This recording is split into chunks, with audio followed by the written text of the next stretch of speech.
And I truly believe this might be Timo Werners' last chance.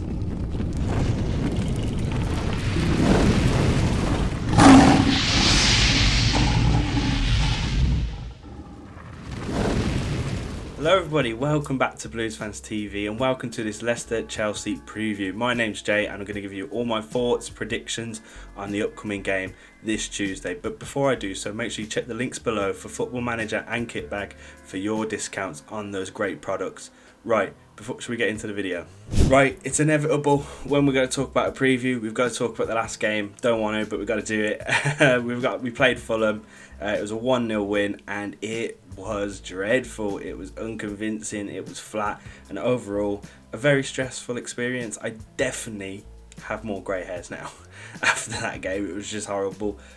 But Lampard knew what was going to happen. Lampard knew that Fulham was going to sit deep, and he knew that they were going to put every man behind the ball and counter-attack, and he put out a team according to that. Right, he put out experienced heads, he put out older heads, and he put out people like Giroud, people like Ziyech, you know, these kind of people to try and break down a team that does that. And ultimately, that worked, right? I think we kind of forget that that plan worked. You know, we won 1-0. It took a long time. It took a Mason Mount goal. To be fair, he could have had 2 in that game anyway. But it took a real good shot from him and a real good performance from him overall to win that game. But we did win that game. So there's 3 points. It's a positive. We've got to try and take a positive away from it. If you watch my fan cam, you know I was struggling with that, but we did. And then, of course, the lineup was really surprising. It was weird. So many people we didn't expect. But hopefully Lampard had an eye on this game, Leicester game, when he was making decisions for that game. Because the games were so close, hopefully he had an eye on this game. Right, so talking about keeping an eye on that game, I'm going to run through my predicted lineup, my thoughts on what should happen in this game, going into it tactically and who should play where, that kind of stuff. And of course, we start with number 1. We start with our number 1 keeper. It's Mendy.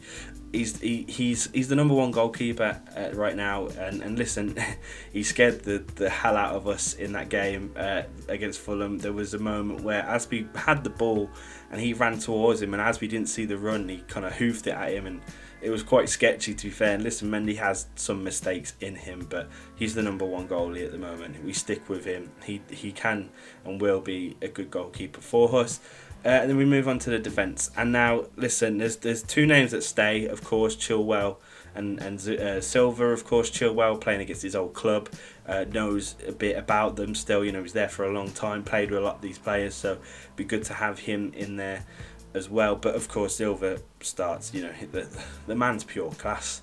He really is. I mean, I bigged him up at the start of the season, and a lot of my friends were telling me now he's too old for the Prem, but listen, I backed him, and I'm so happy he's one of the things I backed, because he's been class so far. He dominates the defence. He's so calm on the ball. He has to play, and he's probably one of the first names on the team sheet at this point, really, in big games anyway. Obviously, we have to rest him. And then going into the other positions, Rudiger played against Fulham, right, and he didn't do too bad. But I think we missed Zuma's aerial presence in the opposing half, really, because we had 12 corners and not one of them went in, and we're quite good at corners now. I mean, it's hard to believe Chelsea are good at corners. That's mental. But we are now. We've scored like 8, still top of that leaderboard. And we missed his kind of aerial presence against Fulham. And I think he could have probably got a goal knowing Zuma's record. And listen, before this horrible run we've been on, when we was on that unbeaten run, we were getting goals from all over the pitch. Zuma has like 4 or 5. Even Thiago Silva has some. We were getting them from corners, from set pieces. And we missed that against Fulham because he, you know, knowing Zuma, he can get up there. Air Zuma, bro. He can get up there.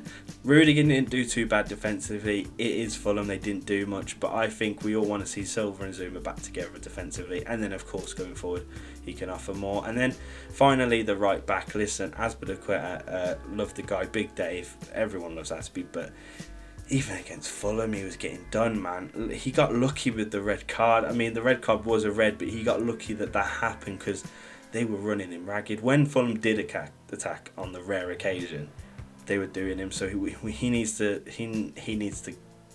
be dropped again. I think if Reece James is fit and fully ready, and that's a big if, because I don't want to rush him into it, but if he is, he starts for me, because he brings so much to this squad. He's so good. He brings a lot of attacking presence. He's really good defensively this year. He's brought himself along so far. He also adds a bit of bite, a bit of venom to the game. You know, he adds that bit of venom that we desperately lack at the moment. You know, and for such a young lad to bring that is quite crazy, but we do miss that a lot. So for me, fully fit Reece James gets into that squad. Right, now we move on to midfield, of course, where games are won and lost, and we have lost some games because of our midfield. And listen, last midfield was really strange, and I don't want to see that again. Mason Mount's the first name on the team sheet. He was that before he put in that performance. Listen, Lampard has a lot of trust in Mount, rightfully so. And against Fulham, he showed exactly why it's rightfully so. He was brilliant again. Got the goal, could have got a second. Top of so many stats tactically, was just brilliant. And even some Mason Mount haters had to open up and say, yeah, fair enough. So he's the first name on the team sheet alongside Thiago Silva in that midfield now. And then defensive mid, Kante will be back for this one. He's not suspended anymore. And Frank might go with him. You know, he's tactically brilliant. He's one of the best DMs in the world, but isn't doing too hot right now. I know a lot of the team aren't, but listen, for me, it's Gilmour. It's Billy the Goat Gilmour.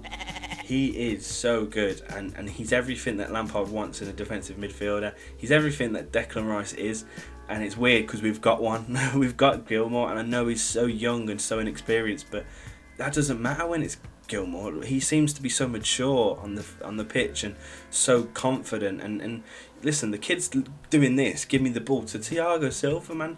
Imagine you were 19, 20 and you asked for the ball off Thiago Silva and like, no, thank you. That wouldn't be me. I'd be running around trying to get around it. But no, so for me, it's Gilmour. He offers so much, and this midfield, this game's going to be a bit more open than the Fulham game. It will be. That Leicester will come and attack. Definitely more, so we need to use Gilmour's passing, use his ability to kind of like get the ball from the defence to the attack. That's what he's good at. That's what I want him for. Him and Mason Mount will offer good protection as well. Maddison is in absolute hot form right now. Gilmour could be giving him problems. He's energetic, he's young. Him and Mason, to be fair, can just stick in that midfield, fight it out, retrieve the ball when lost, put the pressure on him, high press, all these words Lampard loves. And Gilmour epitomises that. So for me, Gilmour needs and deserves the start. He's been good, putting in good performances, so he deserves it. And then the last name in midfield is a tricky one.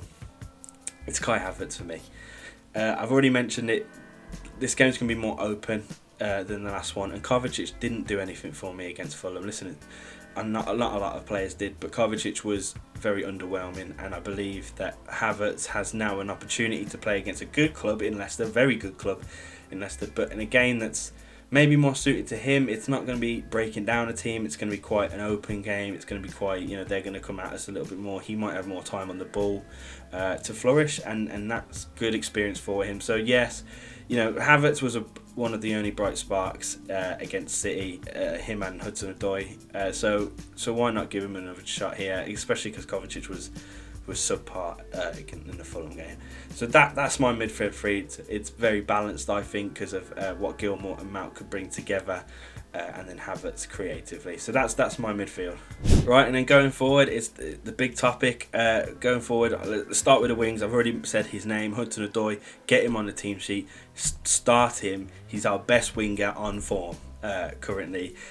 In the last 3 weeks anyway. He deserves this more than anyone. He's put in the hard work. He deserves to start. He should have started against Fulham in my eyes. Fulham are a lesser team, maybe give him minutes for that, but no. And even when he came on, he did well. So against Leicester, again, an attacking team, he brings so much to that. He can break down the defence, he can run at them, cut inside, and for me, I have him on the left, because then of course I have Ziyech on the right. Ziyech adds a lot. Excuse me, shouldn't carry on speaking after that. Ziyech adds a lot of class to the side, and although he hasn't been 100% after his injury, he has a lot of class with that left foot, that magical wand, and he deserves to be there. And I think his connection with Reece James, as Reece does play, that connection was growing into something really nice, really beautiful. So if that continues to flourish on that right hand side, you know, Ziyech cutting back, leaving space for James to cross in, or pings one in himself, that could really work. And speaking about crosses, let's talk about the midfield. And I truly believe this might be Timo Werners' last chance. For now, anyway. For now, I'm going to really underline that for now. He's been struggling, and he really needs to kick it back into gear. He's a meme at the moment. I hate it. That photo after the Fulham game broke everyone's heart. If you're looking at that photo and your heart isn't hurting for that fella, get stuff right, because that was sad. But listen, this might be his last chance to prove himself. For now, I think the system that works quite well with this array of talent, we've brought in all these players, we need to utilise them, and I think what works is Havertz arriving into the box, Timo Werner being already in the central position, and then if we're going to ping a crossing, get it to Havertz to get it down. Werner's already in there with him, or you play it invertedly through Havertz through to Werner. Like that system on paper should work. Listen, on paper and in football matches, two different things, but on paper that should work, and I want to see that more. I want to see those lads attacking in that way. And listen, if he fails to comply again, if he fails, he needs to be dropped, and then he needs to work his way back into the squad. That doesn't mean he's banished forever and he's never going to do well in the Chelsea shirt. He couldn't good. It's Timo Werner. He's just really out of confidence right now, and maybe needs to be taken out of the firing line. But this could be his final test against Leicester. It really could be his final test to give it a go. Yep, that's my 11. Yeah, that's my 11. That's how I think we should play that game. Listen, what I think and what Frank thinks different. He's an actual manager. I'm just a silly YouTuber. So it doesn't matter. But really, that's how I think we should tackle this game. But of course, we can't undermine Leicester. They are brilliant. They're in class form right now. They're third in the table, ahead of Liverpool now after recent results. A lot of people pinning them for the dark horse of the tournament. They were the dark horse last year, and look what happened there. But let's not undermine Leicester City. They are brilliant. They have some brilliant players, but like I've already said, Maddison's in hot form, Jamie Vardy's in hot form. Their defence is really good. Ndidi's world class. Ndidi's everything Kante was. Like James Justin, he's really good. They have a tremendously good side, and it's going to be a really tough game for Chelsea and Lampard. It's another huge test. But one that we need to succeed in again. As I'm filming this video, Jamie Vardy's a doubt for the game, which is good for us. Of course, he's their main goal threat, and without him, you know, their backup strikers ain't up to scratch really. So maybe that's a thing. But Brendan Rodgers said he might still play, so that's still a bit cloudy at the moment. But yeah, it's gonna be a real big test. Lampard, he's had so many tests recently, so many big ones, and this is another one of those huge ones, for so many reasons. You know, for confidence. You know, the Fulham game was supposed to be confidence, but it really wasn't. This is another. If we can go beat Leicester, a big club who are really fighting in this league, it's a confidence booster. We'll climb back up the table, and hopefully we'll do well. Score prediction from me: Leicester are good. I think they will score. I think we have enough attacking wise, we should do again on paper, to score more than one goal. I think we can score 2, maybe 3. I'll go 2. I'm going 2-1. I think they might get a goal, but we might get 2 after that. I do think that. And let's fuck it. Timo Werners to score 2. Oh no. Right, that's it from me. That's enough waffling for now. Thank you for watching this video. Really do appreciate it. If you've made it this far and you liked it, give it a like. We'd really appreciate that. And of course, subscribe to Blues Fans TV. And look, if you liked me, I have my own channel. It's at the back post here on YouTube. I talk all things Chelsea. I also talk all other stuff around in football. So make sure you check that out. And yeah, cheers for watching.